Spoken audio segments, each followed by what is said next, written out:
Assalamu alaikum wa rahmatullah. So one thing I would like to advise my younger brothers and sisters that watch these videos is I want you please to prepare for Hajj.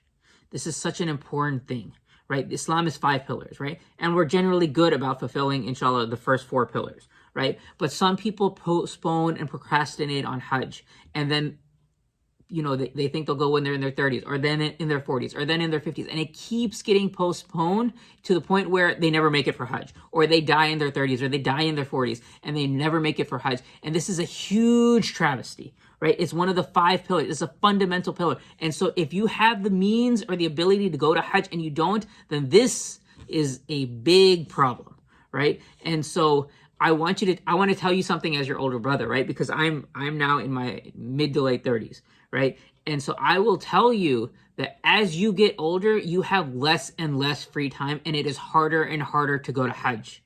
And so I want to advise you, please make a plan to go to Hajj when you're young, right? Some people in the community have this weird sentiment that I'll go to Hajj later when I'm older because then I have more sins that I've accumulated that can be forgiven, and then there's less time between Hajj and my death, and so I have less sins. This is a crazy trick of shaitan. You need to go to Hajj as soon as you possibly can, and if you don't have the financial means to go right now, you need to come up with a plan. You need to be putting aside $100 a month or $200 a month or whatever you can into a Hajj fund, and you need to plan for Hajj. Please, this is my sincere advice to you.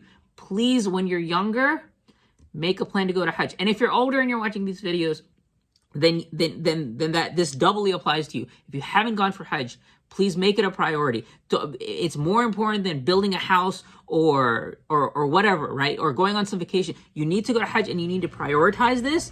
And furthermore, you need to make sure, and you need to make the time. So if you're working and you have to plan ahead of time, you have to make sure, you have to make the sacrifices to go to Hajj. Remember, this is such an important thing, that's why I'm stressing so much upon this. And it's so easy for us to go to Hajj. We can go to Hajj in 3 weeks and we're back 2 to 3 weeks and we're there and back, right? That's it. It's not like, I heard a story about my great-grandparents who went to Hajj on a boat, and it was a 6-month trip that they were gone for, and now we go for Hajj in and out. And so even though it's easier, people are procrastinating. And so please, my brothers and sisters, please make a plan for Hajj, and inshallah fulfill this beautiful 5th pillar of Islam, inshallah. Jazakumullah khair. Assalamu alaikum.